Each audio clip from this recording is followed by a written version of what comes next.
কোরআনটাকে ডেলি একটা চুমা দিব, পারবেন? হ্যাঁ, কে কে পারবেন? ইনশাআল্লাহ না, অঙ্গীকার যে আমি ডেলি কোরআনটাকে একটা চুমা দিব। হ্যাঁ, পারবেন? আমাদের এক আল্লাহওয়ালা বলছিলেন, আশরাফ আলী থানভী রহমতুল্লাহ আলাইহি, আদত ইবাদত বনতি হ্যায়। অভ্যাস করেন, একদিন এটা ইবাদতে রূপান্তরিত হবে। কোরআন আপনাকে জান্নাতে নিয়ে ছাড়বে ছাড়বে ছাড়বে ছাড়বে ছাড়বে। তৃতীয় আসকার থেকে মসজিদটাকে ভরা দিব। পড়বেন নামাজ পাক্কা? যুবকরা কি বলে? হ্যাঁ, আরে যুবক, এর চেয়ে সহজ কোত্থেকে পাবি বল? কিচ্ছু করতে হবে না, কিচ্ছু পড়তে হবে না। ইফআল কামা ফাআল আল ইমাম। ইমাম দাঁড়ানো, তুমি দাঁড়ায় থাকো। ইমাম রুকুতে, তুমি রুকুতে। ইমাম বসে, তুমি বসো। ইমাম সালাম ফিরাইছে, সালাম ফিরায় দাও। কিচ্ছু পড়তে হবে না, তোমার নামাজ কমপ্লিট। এই উম্মতের জন্য আল্লাহ বানাইছেন। কোন উম্মতের এই সুযোগ ছিল না যে কিচ্ছু পড়তে হবে না। ইমামই ছিল না নামাজে। ইমাম তো আল্লাহ এই উম্মতকে দিছে তোমার দিকে তাকায়া, তারপরও যদি না পড়ো। আর চতুর্থ, এই রমজানটা আমরা জীবনের সারা জীবনে অতীতে কি করলাম, সামনে কি করব এটা আমি জানি না, কিন্তু এই রমজানটা ঐতিহাসিক ভাবে আমি ওরকম কাটাবো যেরকম কাটানের কথা, কমর বান্দা কাটাবো। আল্লাহর রসুল রমজানে একদিনের জন্য বিছনায় যাইতেন না, একদিনের জন্য কমর বান্দা ইবাদত করতেন। একটা রমজান কাটায় দেখো, জীবনে একটা রমজান এরকম কাটাও যে রোজা রাখবো, নামাজ পড়বো, গুনার থেকে নিজেকে বাঁচায় রাখবো।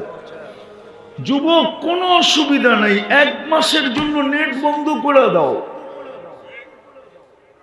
পরে 11 মাস কি করবা তোমার অভিরুচি, কিন্তু তোমাকে বলবো 1 মাসের জন্য নেট বন্ধ করো। বাড়িতে যদি 1 মাসের জন্য ডিশের লাইন না থাকলো কি কিয়ামত হয়ে যাবে? হ্যাঁ হ্যাঁ, না রোজা খুলতে পারবেন না, না সেহরি খাইতে পারবেন না। 1 মাসের জন্য ডিশের লাইন বন্ধ করেন, গুনার থেকে বাঁচি 1 মাসের জন্য। রমজানটাকে যেরকম উদযাপন করার তো হুকুম ওরকম করি। রাজি আছি? কে কে রাজি দেখি? হ্যাঁ, নামান নামান। সহানুভূতির মাস রমজান। হায় হায়, একটু আগেই বলতেছিলাম যে যদি বসতো তাহলে ধনীরা প্রত্যেক বাড়ি দ্বিতীয় বাড়িকে বুক করত। আপনাদের এখানে তো সুযোগ আছে, মাদ্রাসায় 100-150 ছেলেরা রোজা রাখবে। আমি জানি না একদিনের ইফতারির খরচ কত হবে, কিন্তু আমারগুলো আমি জানি, আপনাদেরটা জানি না আর কি। আর আমারটা তো অনেক আগে কমপ্লিট হয়ে গেছে। আমার যে মাদ্রাসাগুলা, ওটা ওই জানুয়ারিতেই কমপ্লিট হয়ে গেছে। আমাদের অনেক আগে ফিল আপ হয়ে যায়। এটা আল্লাহর মেহেরবানি, যার কারণে আমাদেরকে আবার আগামী বছরের সিরিয়াল দিতে হয় যে আগামী বছর আপনাকে আগে করা হবে। আলহামদুলিল্লাহ, এইখানে 100-150 ছেলে ইফতার করবে রোজা রেখা।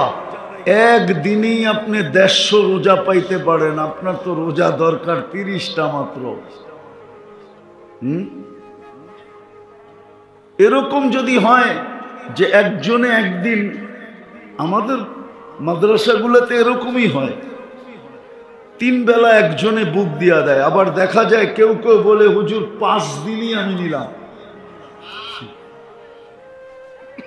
আমার একটা মাদ্রাসা আছে বহুত দূরে, ওইখানে তো 30 দিনের ইফতারি একজন নেওয়া যায়। উনি গুলশান থাকে, উনি আজকে 5-6 বছর ধরে উনি বলছে এটা কাউকে দিবেন না, এটা আমার বুকিং। আমরা তো অল্প হইলেও পারি, ঠিক না? কি বলেন? হ্যাঁ, মাদ্রাসারা বলতেছে এই জন্য মাসে কতগুলো চাল লাগে?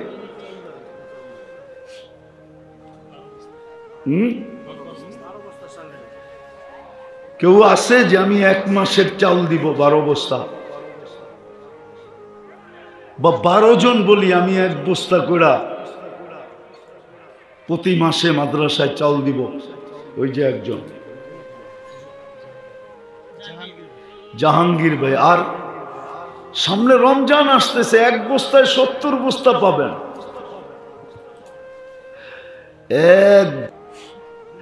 যেরকম পুলিশ ডাইরেক্ট জেলখানায় নিতে পারে না,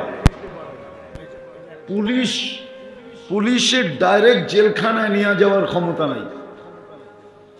জেলখানায় নিয়ে যাওয়ার ক্ষমতা হইল আদালতের। আদালত জেলখানায় পাঠায়, পুলিশ আদালত পর্যন্ত নিয়ে যায়। এই উম্মতকে ডাইরেক্ট জেলখানায় পাঠাবে না, এক জায়গায় নিয়ে দাঁড় করায় দিবে, যেইখান দিয়া ওলামারা জান্নাতে যাবে। যখন ওইখানে পৌঁছবে তো আল্লাহ বলবে ধরো, চলে যেতেছে। তখন একজন একজনকে ধরবে, যে যাকে চিনে তাকে ধরবে, বলবে সুপারিশ করেন। ওই দিন ওলামারা সুপারিশ করবে, আর আল্লাহ বলবে যে যাকে নিয়ে চাইতে চাও জান্নাতে নিয়ে যাও। ওই দিন কাজে লাগবে এই বস্তা। কয়জন হলো? মাশাআল্লাহ। রুমাল ছাড়বেন,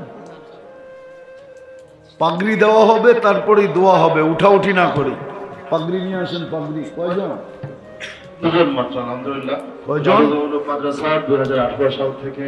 শোনার পর্ব ছিল শেষ, ভিক্ষার পর্ব চলতেছে। কোন আয়োজন থেকে হাত উঠাইলাম এটাও জানেন? কোন আয়োজন থেকে হাত উঠাইলাম এটাও জানেন? কোন জায়গায় বসে হাত উঠাইলাম এটাও জানেন? কাদেরকে নিয়ে হাত উঠাইলাম এটাও জানেন? কোন সময় হাত উঠাইলাম এটাও জানেন? কোন মাসে হাত উঠাইলাম এটাও জানেন? বেশি কিছু চাবো না মালিক, চাওয়া ছাড়াই তো এত দিছেন যে আমাদের কাছে গুনতে গেলে সংখ্যা হবে না। কেননা আরবিতে তো 1000-এর উপর